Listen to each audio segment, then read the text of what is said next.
우리가 2008년에 금융위기가 난 다음에 한 몇 년간요, 좀 이 허약한 나라일수록 굉장히 환율이 문제가 되고 좀 이 경제적 위기에 그 국가 재정 위기에 시달렸습니다. 그래서 아프리카, 남미, 아시아의 일부 국가들이 그때 어려움을 많이 겪었죠. 남유럽도 그렇지만요.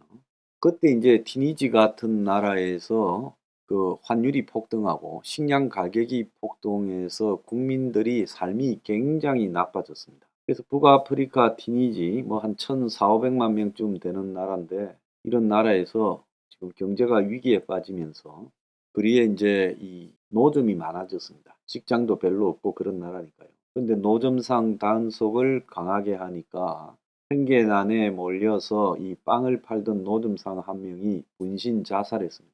그것이 이제 티니지에서 완전히 그냥 시위로 번져서 독재 정권을 무너뜨려 버렸어요.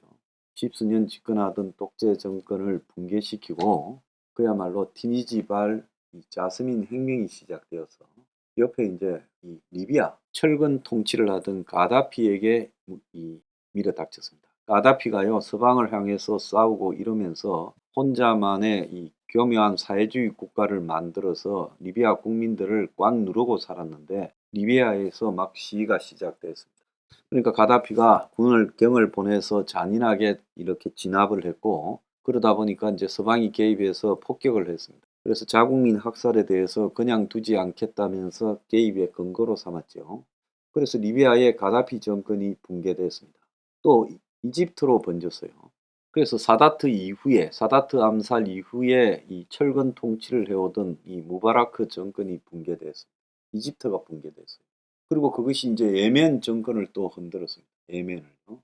그래서 예멘을 흔들고 자 그런 다음에 이제 그것이 또 시리아의 이 아사드 또 독재 정권을 흔들어서 시리아가 이후에 내전 상태에 빠졌습니다. 자 시리아나 예멘은 아직도 내전 중에 있죠.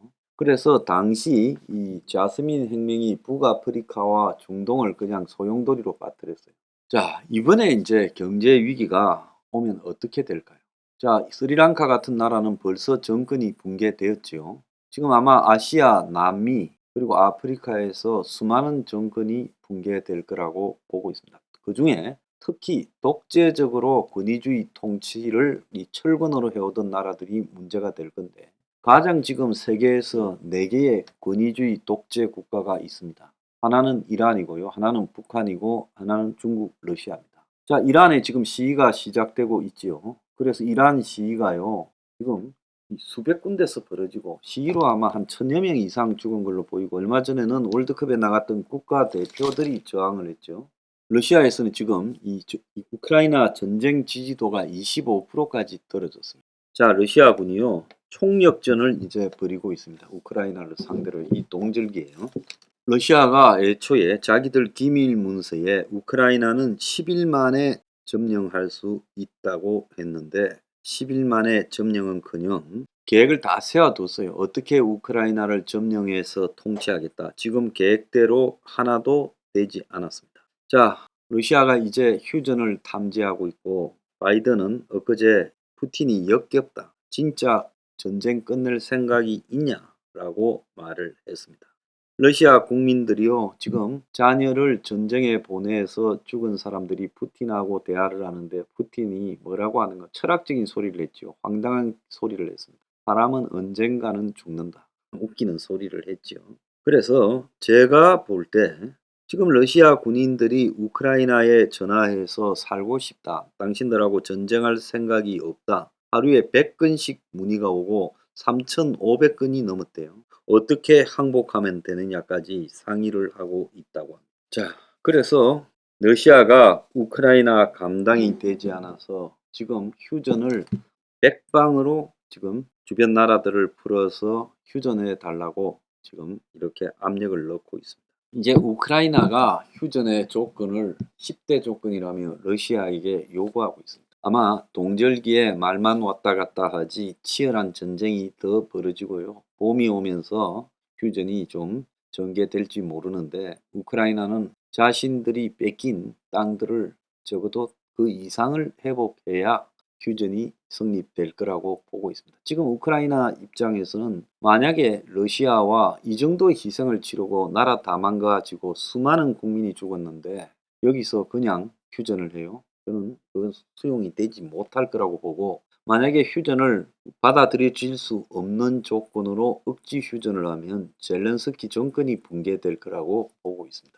그래서 이제 저 사람들은 휴전할 것 같이 할 것 같이 하면서 계속 싸울 수밖에 없는 양상이 전개가 될 거고요. 러시아에는 우크라이나 전쟁보다 더한 경제 위기가 지금 밀어닥치고 있습니다. 자, 그래서 지금 이란에서 일어나고 있는 이슬람 강경 정권에 대해서 저항도요, 따지고 보면 경제 위기입니다. 지금 중국에서 제로 코로나 통제에 대해서 일어나고 있는 중국 국민의 저항, 또 장쩌민 사망을 가지고 중국은 추모 분위기로 몰아가려는데 저항하는 사람들은 장쩌민을 추모한다면서 시진핑에게 저항하는 시위를 지금 하고 있습니다. 그래서 중국이 저렇게 된 것도 경제적으로 먹고 살리지 못하면서 억압하지 마라는 이야기입니다. 그래서 제가 여러분 앞에 누누이 이야기했지만 세계 전체의 엄청난 경제 침체가 인플레 하에서 닥치고 있어요. 그냥 디플레이션 하에서 대공황 같은 이런 경제 침체가 오는 것과 인플레 하에서 경제 침체가 오는 거는요, 지금 부자가 인플레 하에서의 경제 침체 스태그플레이션이 이 순수한 디플레이션 경제 공황보다 한 10배는 더 고통스러운 거예요. 그렇지 않습니까? 자, 디플레이션 하에서의 경제 공황은 돈이 귀한 상태가 되겠죠. 그런데 인플레 하에서의 경제 공황이라는 것은 돈의 가치가 떨어지면서 일어나는 공황이라, 이건 아주 심각하다라고 봐야 되겠죠. 그래서 이걸 갖다가 극복하기가 쉽지 않다. 그래서 이것이 한 10년 지속될 거라고 보고 있고요. 처음엔 지금 한 2년 정도는 아주 높은 인플레이션, 그리고 그 이후에는 점차로 내려가서 한 3, 4년 차부터는 디플레이션으로 진행될 거라고 보고 있습니다. 그래서 디플레이션, 인플레이션이 상당히 혼재된 형태의 복잡한 대공황이 지금 진행이 될 거라고 추정이 되는데요. 그래서 우리가 보면 옷값이라든지 흔한 공산품 가격은 가격이 떨어지고 그 와중에도 또 일부 품목은 가격이 폭등하는 이런 이상현상으로 진행이 될 거라고 보고 있습니다. 자, 이 속에서 권위주의적 독재 국가들이 그 권위주의 체제를 유지하는 방법은요, 아마 자국의 그 국민들을 먹여 살리고 그래도 최소한 이 생계를 갖다가 위협받지 않도록은 해줘야 되는데, 북한은 이미 그런 점에서 실패했는데, 북한이 지금 버티는 것은 국가 전체가 성군 정치라고 군사적인 통치, 즉 무력에 의한 이런 국가가 되어 있기 때문에 버티는 거죠. 그렇지만 북한에 대한 러시아와 중국의 지원이 없으면 북한은 붕괴됩니다. 근데 좀 있다가 러시아와 중국이 흔들리기 시작하면 북한은 못 버티죠. 이란 같이 저렇게 고립된 나라는요, 앞으로 지금 이란이 뭐 러시아, 중국 등과 교류하면서 버티는 거 아니겠습니까? 앞으로 러시아, 중국이 흔들리면 이란 저것도 지금 경제가 거의 한계에 오고 있잖아요. 미국의 봉쇄 등으로 인해 가지고요. 못 버틸 거라고 보고 있고, 터키 같은 저런 유사 독재 국가도 못 버틸 거라고 보고 있습니다. 그래서 지구상에서 베네수엘라 정권도요, 앞으로 대공황 위기에서 저것도 넘어가지요. 저런 좌파 선동 국가도 오래 못 갑니다. 뭐 저기 니카라과 같은 나라, 저런 나라들도 무너질 거라고. 저 브라질 같은 나라도 뭐 엄청난 아마 거리의 혼란이 지속될 거라고 보고 있습니다. 그래서 아마 지구상의 대부분의 권위주의적인 국가들이 이 대공황급 위기가 10년 지속되어 가는 과정에서 순차적으로 망할 거고, 10년 안에 저는 중국이 어떤 행태로든 지금 지배 체제가 이렇게 바뀐다라고 보고 있습니다. 그래서 우리가 앞으로 이 대공황이 말입니다, 단지 사람들이 살아가는 모습, 또 정치적 형태 이런 것만 바꾸는 게 아니에요. 그 외에 이 전체 지정학적인 구도, 그리고 2차 대전 이후에 형성되고 91년 동구권의 붕괴 이후에 형성된 세계의 이 모든 안보 정치 구도를 다 흔들 거라고 보고 있습니다. 서구의 정치도 급격하게 포퓰리즘으로 내몰려가고 미국 정치도 그렇게 될 거예요. 자, 그 속에서 독재 권위주의 국가들은 스스로 내부 혼란으로 붕괴되고 분열로 붕괴될 겁니다. 그래서 이 대공황이 그런 측면에서 보면 세계를 다시 전부 다 그야말로 도저히 붕괴될 것 같지 않던 나라들의 정권을 붕괴시키고, 그리고 기존의 민주주의라고 부르는 이 유사 민주주의도 붕괴시켜, 저는 유럽의 정치나 미국의 정치도요, 민주주의라는 원론에서 많이 벗어나 가고 있다고. 근데 이것이 진정한 민주주의로 가는 과정이 바로 이루어지는 게 아니라 그 사이에 유사 민주주의 체제들이 붕괴되면서 극심한 파퓰리즘으로 가면서 그 속에서 민주주의의 방향을 장시간에 걸쳐서 모색해 갈 거라고 봅니다. 그래서 우리가 대공황급 위기가 인류가 기술 발전, 그리고 부의 집중, 이런 이 속에서, 그리고 기후 변화, 이런 것들 속에서 한 번쯤 다시 재편되는 대혼란의 시기로 되어 갈 거다. 그리고 그것이 파괴적이지만은 지금까지 모순되어 왔던 체제들을 붕괴시키면서 또 새로운 출발을 모색하는 계기가 될 거다, 이렇게 보고 있습니다. 그래서 이것이 부정적인 측면이 아니라 긍정적인 요소도 다분히 있다. 우리가 그런 관점에서 주목을 해야 된다. Revolution 21. Revolution 21.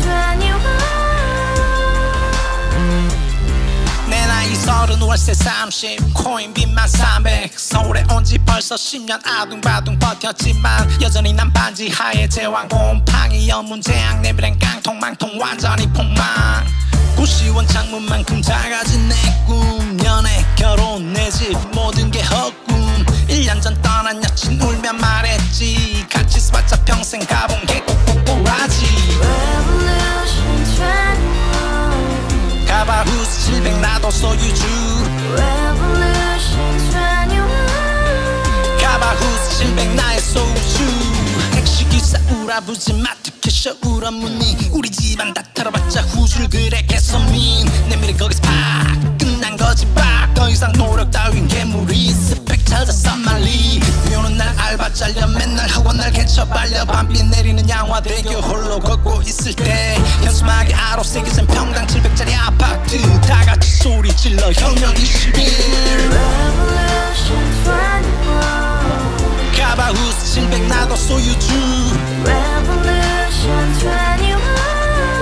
가바후스 700 나의 소주 You and I, we live together in the house. Brand new day, and your dream had just begun. Yeah